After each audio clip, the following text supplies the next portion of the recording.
Let's be honest for a second. You know that heavy, sinking feeling you feel when you have spent 3 hours thinking about a task but have not even opened your laptop. That is not just laziness, it's actually more exhausting to think about doing something than it is to just do it. We have been sold this lie that the biggest risk in life is making a mistake. So we wait. We wait for the perfect time, the perfect mood, the perfect plan. But while you are waiting, life is not on pause. It's passing you by. Today we are talking about a principle that is thousands of years old, yet it is the exact medicine for our modern anxious minds. Perform your duty because action is better than inaction. By the end of this video, you are going to understand why your overthinking is actually a form of self sabotage. And I'm going to show you the psychological shift that turns I should into I am. In psychology, there is a concept called analysis paralysis. We live in an era of infinite choices. You can be anything, so you end up being nothing. Because choosing one path means killing all the other versions of you that could have existed. But here is the cold hard truth. Inaction is also a choice. When you do not choose, the world chooses for you. In the Bhagavad Gita, Krishna tells Arjuna, who is literally frozen on a battlefield, trembling with doubt, that he cannot escape action. Even sitting still is an act of the will. The question is not whether you will act, it's whether you will act with purpose or be acted upon by your fears. Think about your brain like a computer. Every time you say, I will do that tomorrow, or I am not ready yet, you are opening a background tab. Each one of those tabs drains your battery. This is known as Zeigarnik effect. Our brains are hardwired to remember uncompleted tasks better than completed ones. Your inaction is not peaceful, it's noisy. It's that low level hum of anxiety that follows you into your sleep. You are not resting, you are just procrastinating. And that procrastination is costing you your self respect because every time you break a promise to yourself, you are training your brain to believe that you are not reliable. You are becoming a stranger to your own potential. So, how do we break the cycle? It starts with a shift in definition. We need to stop looking for motivation and start looking for duty. In the next part, I am going to break down the psychology of dharma, not as some mystical religious concept, but as a practical tool for your daily mental health. We are going to look at why doing the wrong thing is often better than doing nothing at all. Here is why most of us are paralyzed. We are obsessed with the result. We think if I start this YouTube channel and it does not get views, I'm a failure. Or if I ask for that promotion and get rejected, I am humiliated. We have tied our identity to the outcome. But here's the psychological glitch: you have zero control over the outcome. You can do everything right and still fail in the eyes of the world. This is why the ancient wisdom of duty is so powerful. It tells you to detach. It says your right is to the labor, never to the fruits. When you focus on the fruit, you are living in a future that does not exist yet.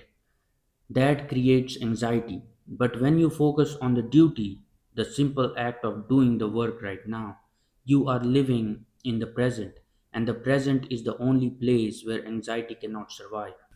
There is a concept in psychology called the action bias. Most people think inspiration, motivation, action. They wait to feel inspired before they move. But high achievers know the loop is actually reversed. Action, inspiration, motivation. Action is the cause of motivation, not the result. If you wait until you feel like doing it, you will be waiting forever. You have to perform your duty, regardless of how you feel. Use the 5 minute rule. Tell yourself you will only do the task for 5 minutes, just five. Your brain stops seeing the task as a mountain and starts seeing it as a molehill. Once you break the seal of inaction, the neurochemistry shifts.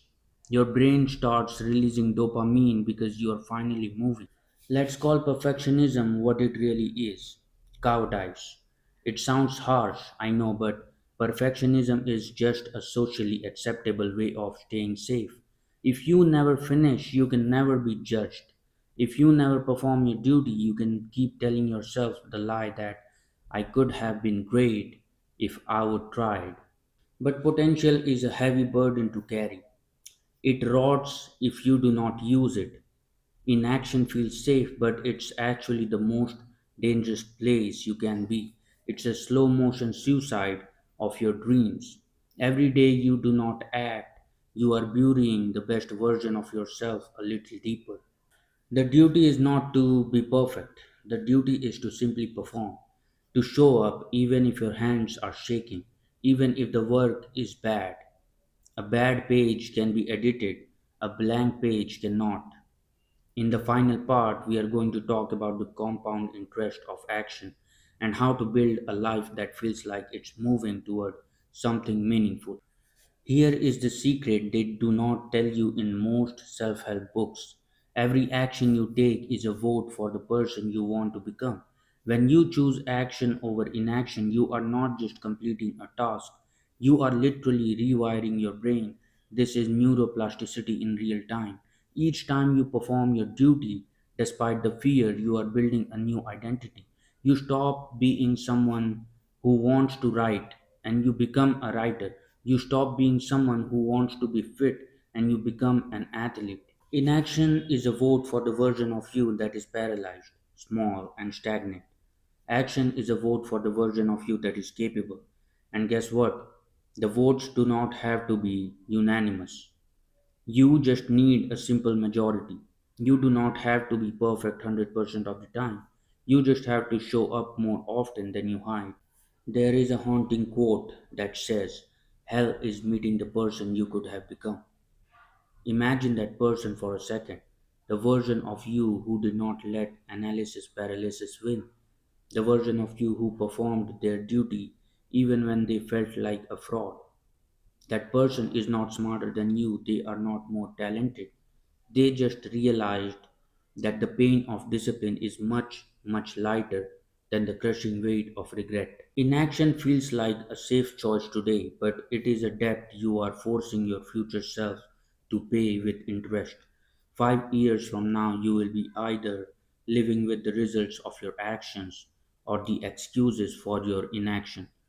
Both will be your creation. Which one do you want to wake up to? So, what is your duty today? Not your duty for the next year, just for the next 10 minutes. Action does not have to be loud, it does not have to be a grand gesture. It just has to be better than nothing. If you are overwhelmed, shrink the task until it's so small it's impossible to fail.